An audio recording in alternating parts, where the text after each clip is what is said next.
This just goes to prove how tyrannical law enforcement are. You've got a amazing officer that believes in his oath and believes in the Constitution and believes that what people are doing is wrong. And then they're going to fire him? Oh my God. That is what our country is coming to. The good ones are fired that want to protect the people, and the tyrannical keep their jobs so that they can continue to be tyrannical. Like, this is insane. Everybody needs to help this guy out. Let him know whatever we can do. I'm going to reach out to him, and if there's something I can do for this guy, I will be doing for this guy, because this is just not right in every way, shape, and form. We need to call this police department and let them know how we really feel. Hey, what's up, guys?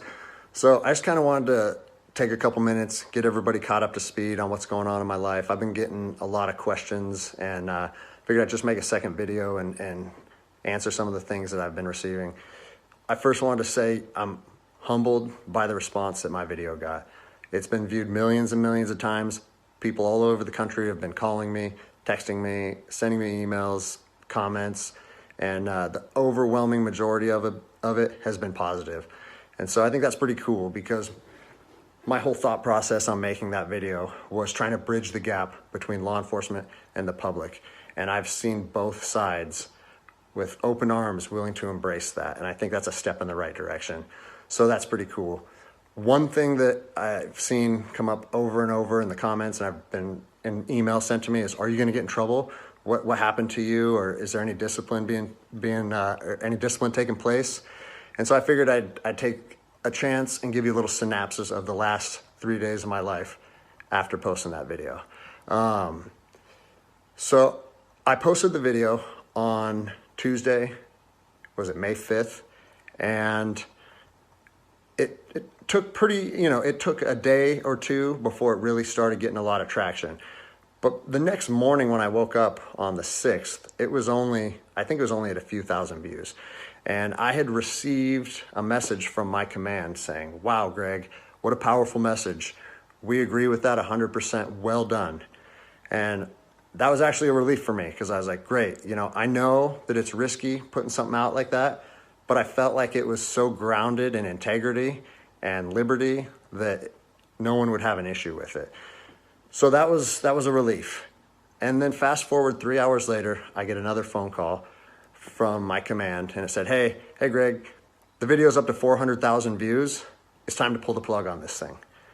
And I immediately, it kind of caught me off guard, because I said, why would we want to pull the plug on something that was already acknowledged as a good and powerful message from one law enforcement officer to others?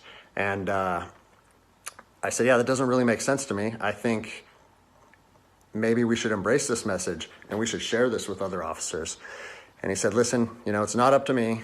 I have been directed to tell you to take the video down, and I need to know if you're going to take the video down. And I said, no, I can't take the video down, because if you listen to my first video, the whole message that I was trying to share with people and impart on them is, if you believe in something in your heart, you have to stand by that conviction, even if it costs you everything. And like I said last time, I have 3 little kids. I have this house. I have another house. I cannot afford to lose my job. But after putting that message out there and sharing that with America, and it was so well received, I can't then just say, even though that's what I believe, I'm going to take a step back. I'm going to retract my words, and I'm going to allow my command to prevent me from sharing my heart and my truth. And I said, so with that in mind, sir, I can't take the video down. And, I didn't know where this was going to go. And I immediately started thinking about, what are they going to try and gig me on? What did I do wrong? What policy did I violate? And I got called back a couple hours later. And by this time, it was skyrocketing. Everyone in the agency was seeing it. Cops from when I was an officer down in Los Angeles, they were contacting me.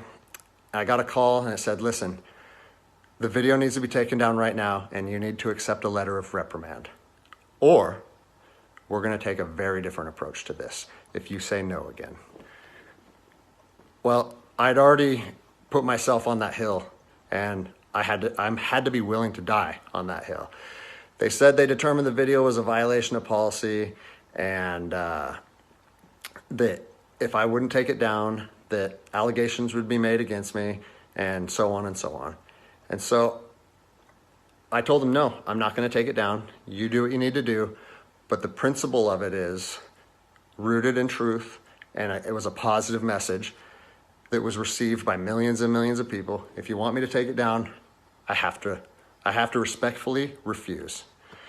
And it was interesting because they kept citing different policies, you know, like, oh, it was the social media policy, or some of your equipment may have been identifiable. And that kind of seemed like a moot point to me. And it was strange because why was the message okay at 5 a.m. and then 3 hours later, there was a problem with it? And so I was later contacted by the chief of police. He's someone that I have great respect for. He's a good man to work for. And he's the one that shot me straight. And he said, Greg, if you openly defy your governor, you can't be a police officer in the state of Washington. And I told him, I said, you know what? I can respect that. And if I were in your office, I would shake your hand, respectfully disagree, and say, maybe I'm not meant to be a police officer in the state of Washington then. And here's my thoughts on that, okay?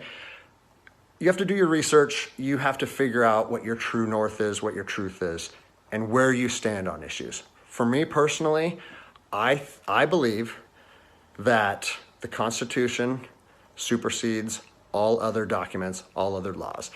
There's case law supporting that. If you look at Marbury versus Madison, 1803, it says any future laws created that are repugnant, meaning in conflict with the Constitution, are null and void.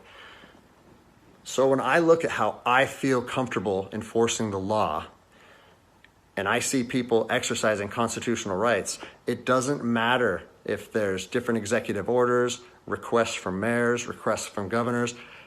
To me, the Constitution supersedes that, and I'm going to stand with the people. Well, unfortunately, you know, higher up in all agencies, there's a political game being played, and now I am on a administrative leave status pending termination. I was told by both the agency and the union that I was asked to take it down, and I refused. So that's refusing a direct order. It's an insubordination charge, and it will result in me ultimately being let go from the agency. And I said, you know what? If that's what you guys have to do, if that video is so bad that you want to take my career from me, and you want to leave my, you know, like potentially take my ability away to provide for my family because of that video, do it. Because I'm going to stand by my convictions, just like I said in my last video. So yeah, it's weird, you know, how fast your life can change in a week. It's something that I never thought would happen. I never thought that I would make a video that would resonate with millions of people. But, you know, my head is held high. I'm not intimidated or upset by how this played out. Like I said in my last video, man, I fought in the streets of Ramadi during 04 and 05. I came to terms long ago that my convictions and my beliefs may cost me everything up into my life. And even though it's 15 years later and I'm a police officer in Seattle, Washington, that truth still remains for me. So I don't have an option to back down or feel sorry for myself or give in and say, you know what, I got kids and I think I'm just going to take the letter. No, if they want to do me like this for standing up for liberty, they can do that. I'll leave you guys with this. You know, it's on to the new adventure for me. I've been doing different things my whole life, and I'm actually excited, to tell you the truth. If you know of anyone accepting resumes, hit me up, because I might need it in the near future. But, you know, I've always wanted to circumnavigate the globe on a sailboat, so maybe it's time to chase that dream. Anyways, I appreciate all the support, guys. Take care.